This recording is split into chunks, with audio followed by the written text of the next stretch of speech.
Hello, you're listening to On Israel in Al-Monitor. I'm Ben Caspit from Tel Aviv. A few weeks ago, I was fortunate to obtain an interview with Gadi Eisenkot, the general who led the Israeli army until his retirement 3 years ago.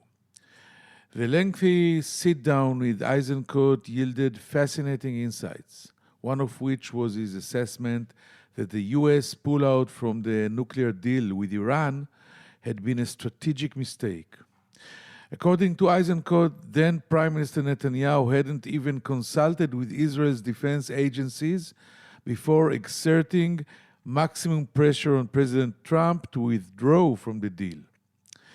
Fast forward almost 4 years, and you have the Houthis launching exploding drones and missiles at the Emirates under what Israeli claims are direct orders from Iran. The world has responded to these two recent attacks on the Emirates with a huge yawn, while Israel offered its help. On another front, the government seems to be changing Israeli policy on the Palestinians. Defense Minister Gantz met recently with Palestinian Chairman Abu Mazen, and Foreign Minister Lapid met with the Palestinian point man on Israeli affairs, Hussein al-Sheikh.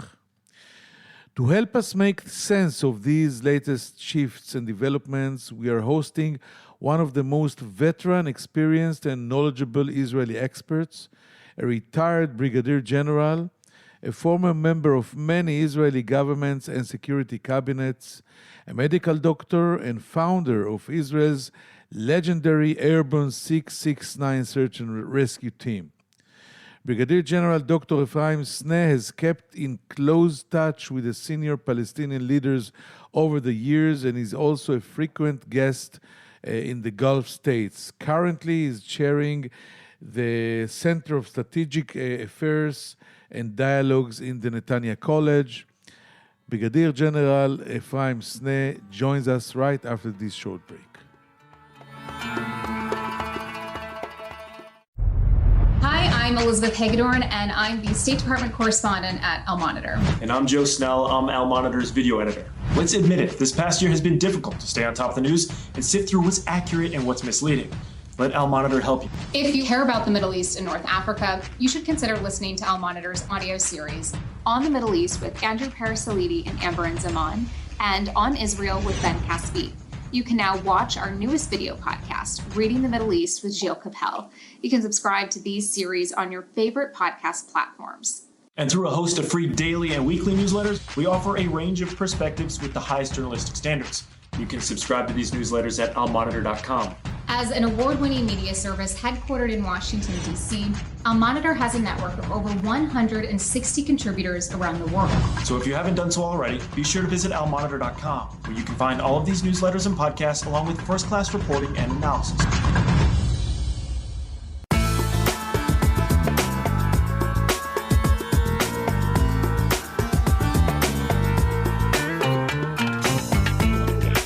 Now I'm very happy to welcome to our show my friend and colleague, Dr. General Ephraim Sneh. Shalom, Ephraim. How are you doing? And thank you for joining us here on Israel in Al-Monitor. Hi. I'm fine, and thank you for having me. Okay, let's dive into the so many issues we have to talk about. Let's start with the Palestinian issue, with which you are intimately familiar. Negotiations with them have been frozen for years. Israel has neglected the issue and demonized the Palestinian leadership. The new government is changing direction. Gantz and Lapid are meeting with senior Palestinian officials. An occasional whisper is being heard about renewing some talks. No one knows about what. On the other hand, a government that includes hawks like Naftali Bennett, Gideon Sa'ar, and Avigdor Lieberman is unlikely to go for real negotiations. How do you see these developments? Unfortunately, the current government doesn't really change the course of the previous one. There is a change, but it's not a new policy, a new direction. And we have to remember, as you mentioned, this is a balanced government. the coalition, we have to remember, 1/3 and only 1/3 of the coalition is against two-state solution. The rest are in favor. But okay, let's say it's a balanced government. A balanced government should not take unbalanced steps. And unfortunately, the government didn't stop the course of policy of provocative settlements. There are attempts to build large settlements around Jerusalem to separate Jerusalem from what's supposed to be a Palestinian state. The violence of the extreme settlers is unprecedented and not contained. So to meet Hussein al-Sheikh and Abu Mazen, it's not enough to rectify the policy of the previous government and to try at least, and this should be the real purpose of the Israeli new policy in the Palestinian matter, to prevent the deterioration to an ethnic conflict. This is the real danger. And what is most important to be done is to prevent and to neutralize the pretext for the extremists in both sides to push the two communities, the Israeli and the Palestinian, in the slope which leads to an ethnic conflict. And this is an existential danger for us as a Jewish democratic state. I want to ask you a follow-up question about it. Usually people say that we're not going to deteriorate, we don't want to escalate or deteriorate or go to a religious conflict. What is the difference between ethnic conflict and religious conflict? We don't want a war with Islam, but what do you mean when you say ethnic conflict? It's two definitions of the same thing. The idea of the Hamas, and in the same time of what I call the Jewish Hamas, is to push to a conflict which will be between the Jordan River and the Mediterranean, the West Bank, Gaza, and the mixed cities inside Israel, like Akko and Ramle and Haifa. Yes. They want that the entire population, the two populations, will clash with each other. It will be in Akko, it will be in Jericho. This is their intention. Why? Because each Hamas, the Jewish Hamas and the Arab Hamas, they want that the other people will go away from you. It will not happen. But in the meantime, the life here may become a real nightmare. One more figure for reminder. Today, between the Jordan River and the Mediterranean, 15 million people are living. Only half of them are Jewish.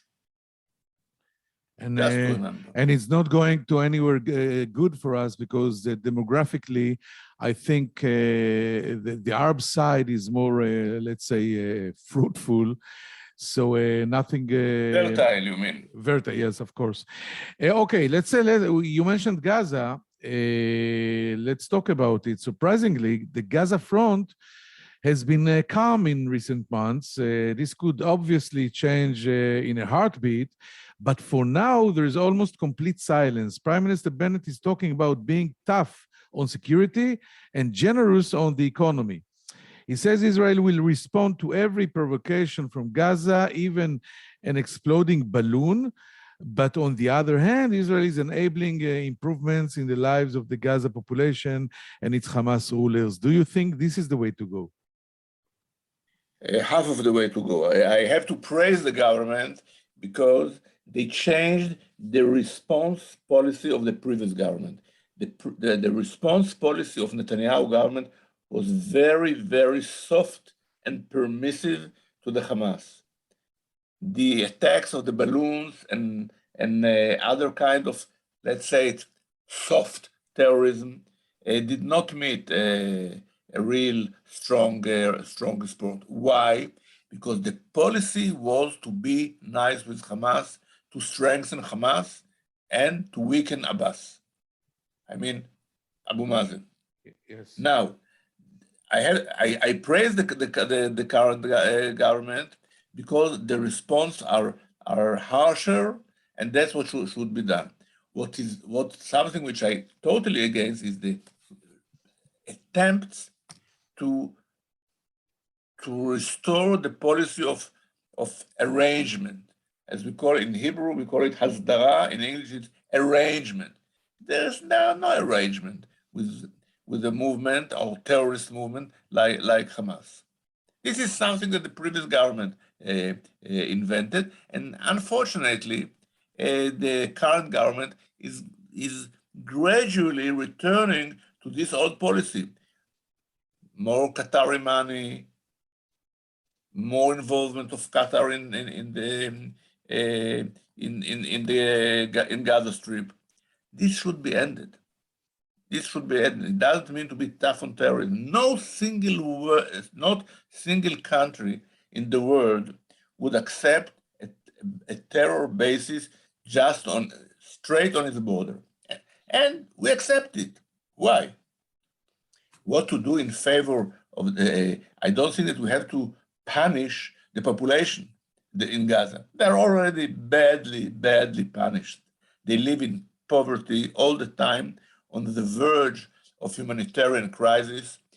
And we have to carefully select what we do in favor of the poor people in Gaza, and what we don't do in favor of the repressive terrorist regime of Hamas. I will give you an example that you will see that I'm not just, speaking nice words in the world.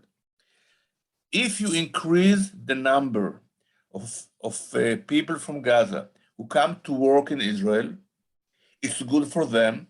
It gives them a lot of money that they need. And by doing so, you create a hardcore of Gazans who have a clear interest that will be no terror across the border. And the Hamas knows it. This is something which is good to the people of Gaza, bad to Hamas. Because if Hamas restart the shelling and the rockets, launching of missiles, it means for these people who bring bread home that they will not. So this is an example of a measure which is good for the people, bad for Hamas. But to allow the Hamas to enjoy the Qatari financing just in order to prepare themselves for the next round with Israel, this is irresponsible.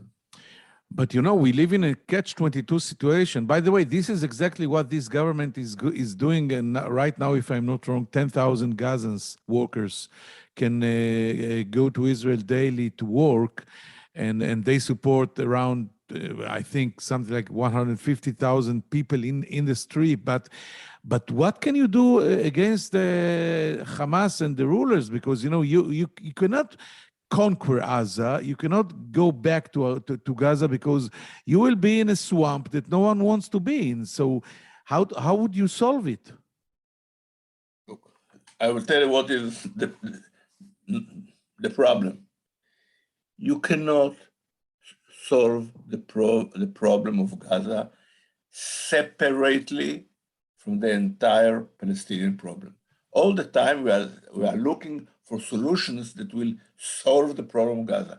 The problem of Gaza is a part and parcel of the Palestinian problem, and the solution is a comprehensive one, not a social solutions for the poor people in Gaza. It's not enough. It's a part of the political problem. Now, what can you do in the meantime? Given the paralysis or the diplomatic paralysis of the Israeli government, you can at least be very harsh on terrorism, generous as possible to the population, and another point, you can cooperate with Arab countries who are against one or the Muslim Brotherhood, which Hamas is actually a part of it, and they want to play a role. And sometimes we have to convince them to play a role in Gaza. But why is Qatar the only state that can be active in Gaza? No. Okay, So talking about Egypt, from their reasons, they are quite. I would say they are quite soft on Hamas because of other considerations.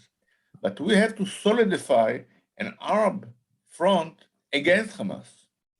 I think we will both agree that the late Egyptian President Anwar Sadat was very clever when he refused to get the Gaza Strip with the rest of Sinai after the peace accords between Israel and Sinai. Now we are stuck with this problem. But I want to go with you. You mentioned Qatar. Let's move to the Gulf. I recently wrote on Al Monitor that Israel is convinced the Houthis were operating under direct orders from Tehran when they deployed explosive drones and missiles against the Emirates. Do you agree with this assessment? And what do you make of these aggressive Iranian signals? Are they directed at the negotiators in Vienna? Look, with all modesty, 7 years ago exactly, plus 1 month, I wrote that that Yemen is the next base of terrorism in the region, and the Houthis are supported by Iran, and they will carry out terrorist actions against the Arab state and maybe even against Israel, something which till today they didn't dare to do. The activities of the Houthis in Yemen is like Hezbollah in Lebanon. It's like the militias in Syria. This is extension of this is the way the Iranian regime is acting to gain hegemony in the region. They support militias, not necessarily Shiite, support the militias, and through the militias, they are taking over countries. It is Hezbollah in Lebanon. It's now they entrenched in Syria, in Iraq. Don't forget, important place, and in Yemen. Now, what should we do? No matter what will be in Vienna, even if there is an agreement in Vienna, the countries in the region, Israel included, have to keep fighting against the Iranian subversion.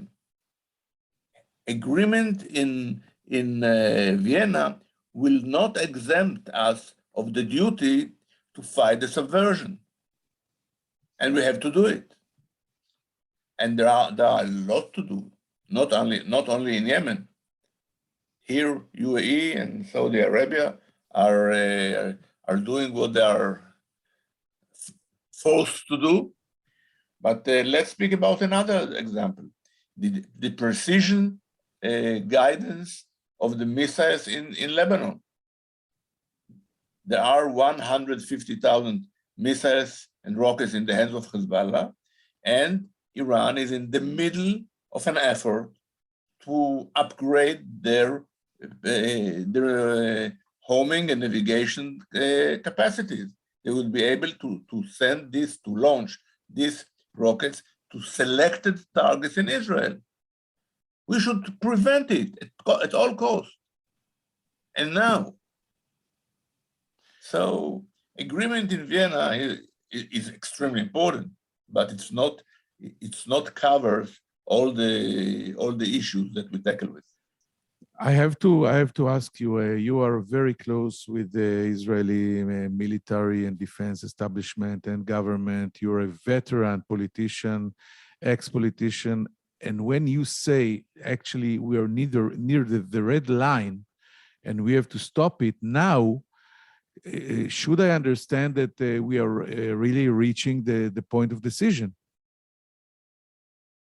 I think we are in the area of decision. Yes.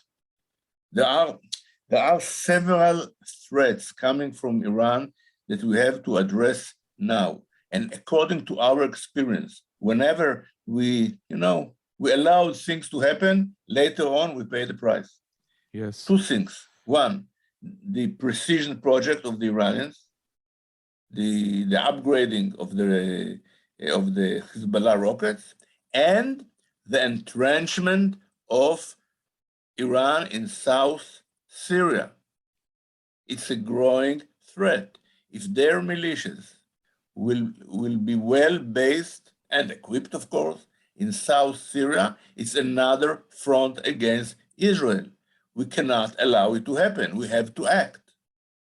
And actually, we are acting according to foreign media, what we call the battle between the wars. I think we are acting and successfully. And I think General Eisenkot was talking about it in interviews that he granted me in the last 2 weeks. And so let's speak about Iran. Let's speak about the nuclear agreement. Do you agree with the assessment of former IDF chief Gadi Eisenkot that in hindsight, the US pullout from the nuclear deal was more damaging than it was beneficial? Look, two things. Once we have to praise and to thank General Eisenkot for leading the efforts to fight the entrenchment in Syria and the tunnels from Lebanon to Israel, which is a part of the same military buildup. But about what happened in 2015 with the nuclear deal. Look, the deal was a bad one. Let's say it. It was not a good deal. But, and listen carefully, since it was signed, to destroy it was a mistake. I have to tell you, Frank, it was not a good agreement, and I wrote against it in that time. I spoke and wrote against it. But the policy of Netanyahu vis-a-vis the Obama administration was mistaken. We should not fight the Americans. They are our allies. We have to try to work with them and not against them. And then, after Trump was in power and the nuclear deal was signed, the JCPOA, to withdraw in the way it happened, it was a mistake. And how we know? Let's see the result. Today, Iran is closer, much closer, much closer to nuclear capacity than it was if the agreement was respected by Trump administration. So yes, it's a mistake. It was a mistake. The behavior of the government was a mistake, and the effort. So many things were done in order to push Trump to this decision, almost by, I can't say by force, but by very meaningful steps. Israel tried to push him to withdraw from the deal. It was not clever, and what I learned from your important interview with General Eisenkot, that the entire military establishment was not in favor of it. No one consulted. No, he said no one consulted. I did not participate in even in one a meeting or a cabinet or whatever that the prime minister came and asked our opinion. They were surprised by this maneuver, like the ordinary people like myself. But let's go on. How do you see the state of play in Vienna at this point? Do you believe there is a chance that Iran and the US will reach agreement? Let's put it like this. A good agreement would not be achieved. Look at the behavior of the Iranians. They are very arrogant. They're doing their best to gain time. In the meantime, to become what they hope a threshold, what we call a threshold state. And I can't say that they meet a very, very strong, tough position on the part of the Western democracies. So maybe something will be achieved, maybe, and I can tell you, agreement is better than non-agreement, but it will not be a good agreement. And here is the imperative for us. And when I say for us, it's not only for the Israelis. It's for us, it's for UAE, for Saudi Arabia, for Bahrain, for all the countries in the region which do not want to be the victim of the Iranian subversion. We have to work together in the war on terrorism, and more important, to build new capacities of defense to forestall the danger that will emerge, maybe not tomorrow morning and next year if there is an agreement, but in 5-10 years. Because what is the danger? That this agreement will not lock the door to Iran to enter the nuclear room, or in simpler words, to gain nuclear capacities. It will not lock it, not hermetically, and not for good. But I want to understand, you still say they will not get a good agreement, but it's still better that they will get any agreement than just nothing out of Vienna? I'm afraid that if will be no agreement, will be no limits on the Iranian activity, and I don't see someone who is decisive and strong enough to stop it by force. What about us? We may be in this position, but it's not the preferred choice. It's I understand. Look, we should act alone only if this is the really last resort. Really last resort. We have to try to avoid the situation, but maybe we will have no choice. We cannot live under Iranian bomb. No way. No way. But it's not an easy choice. Yes, and I understand. don't see that we have too many strong partners for this position of mine.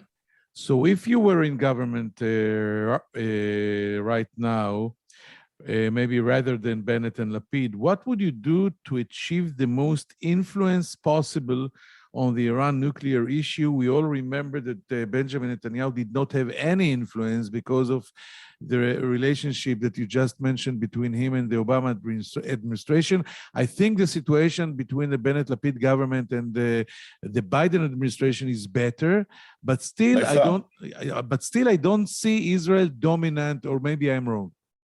Look, the Israeli dominance in Washington is a fairy tale. It's not the reality, but Israel may have influence. Responsible Israeli government may have influence in Washington on the critical issues. And you ask me, what would I do? With the Americans, to try to rebuild an intimate, intelligence-based dialogue, to at least to share the information and to try to think together what to do. I'm not so happy from the activism of this administration, but they are our friends. They are not our enemies. Let's not forget. They are the best friends that we have. So we have to reach with them understanding, agreement, and to decide on what we do together, if possible. This is the first thing. This is between Israel and the United States of America. Very important to reduce the tension, but to renew the intimacy, the trust, and the cooperation. Now, about the regional, our neighbors, those who already signed the Abraham Accord, and those that will sign Abraham Accord in the future. We have to build with them a new strategic defense alliance with no favors of anyone. This is the mutual interest of these countries, which I actually said who they are, to act together, and the combination of our technological supremacy and the financial strength of our friends together, it's a very strong power. And we have to consolidate this power and to use this power. This is the imperative on our policy in the region. You don't think I will let you go after you said the future alliances or the future countries that will sign, are supposed to sign the Abraham Accords? Which countries do you mean? Who didn't sign yet? Saudi Arabia? Kingdom of Saudi Arabia and Oman. Now, the foreign minister of Oman said today, when the conflict with the Palestinians will be resolved, we should join. He said it today, on record. But it will not be resolved in our lifetime, as you know. Opa, that brings me back to the beginning of our conversation.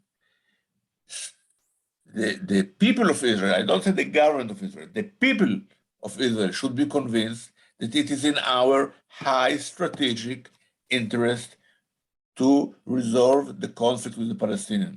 I hinted that we are now only half of the population between the Jordan and the Mediterranean.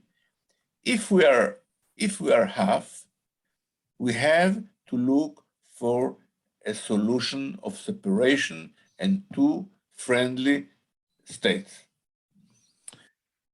Will be no other. Look, people can be very satisfied with their own messianic convictions, but at the end of the day, at the end of the century, we have to live side by side.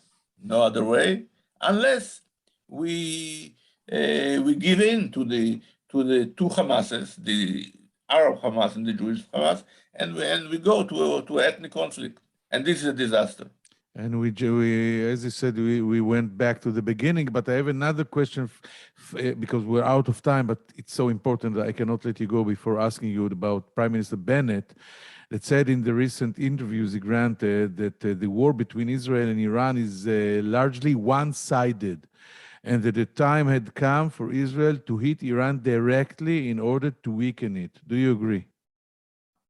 Look, I'm in favor of doing and not talking.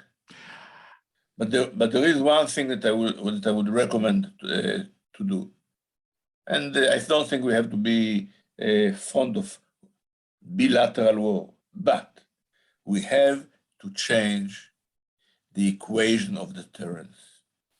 Today, what we say, if the Israeli civilian population would be hit by rockets and missiles from Lebanon, Lebanon will be destroyed. No one of the decision makers in Tehran gives a damn what will happen in Lebanon and if the Lebanese will have electricity and water or not. We have to change the equation of deterrence and to say, if you will hit our population, we will hit back in targets which are existentially important to you, the Iranian regime.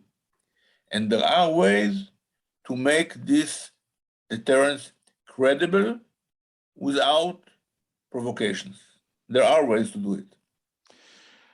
And those who have to know how to. I have to say that I'm very sorry we're out of time, but it was brilliant and very, very interesting. And I thank you again, General Dr. Ephraim Sneh, for joining us here on Israel in Al Monitor. Thank you very much. Toda, Ephraim. We will go now for a brief recession and come back within seconds. Wait for us. Hello, I'm Gilles Kepel, professor at Sciences Po and Normal Sup in Paris, and author of a number of books and articles on the Middle East. Through my new podcast, Reading the Middle East, on the award-winning media service and Monitor, we will take a deep dive into the trends in the region with the authors and thought leaders who are shaping how we think about the Middle East. Reading the Middle East will be a fantastic addition to Al-Monitor's outstanding podcast lineup, including On the Middle East with Andrew Paraziliti and Amberin Zaman, and On Israel with Ben Caspit. You can subscribe on your favorite listening platforms. We look forward to your joining our conversation.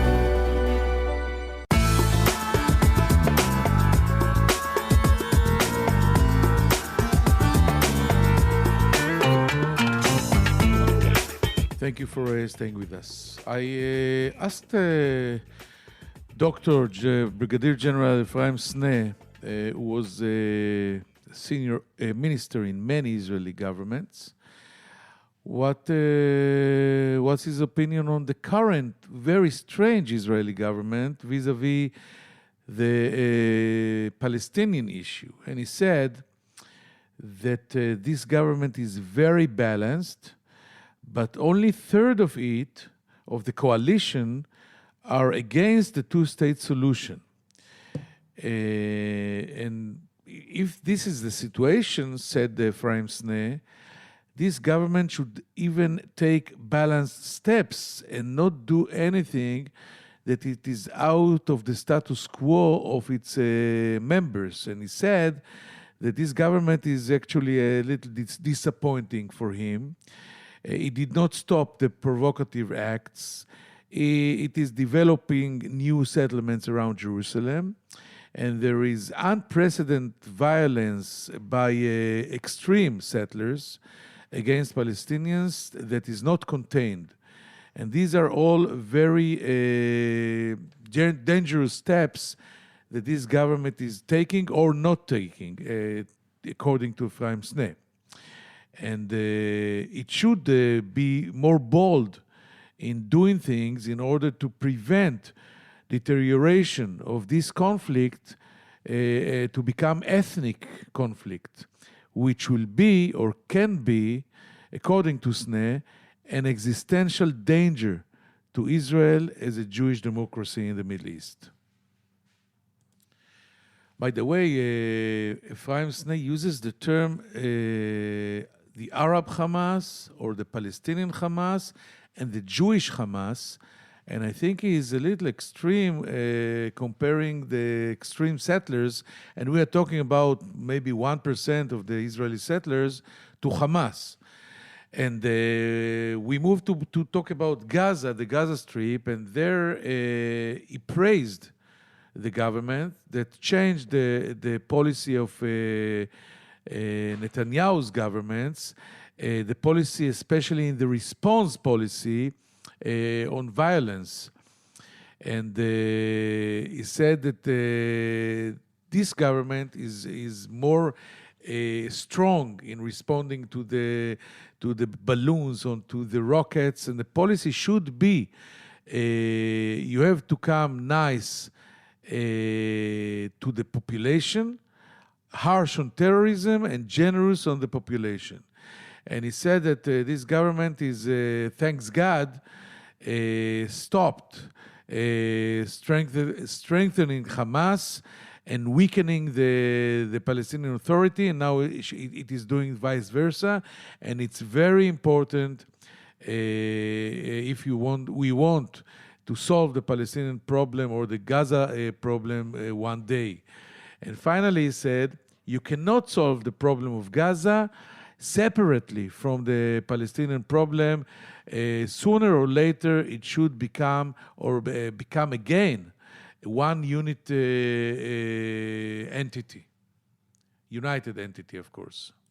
Then we moved to speak about other fronts, talking about Houthis attacking the Emirates.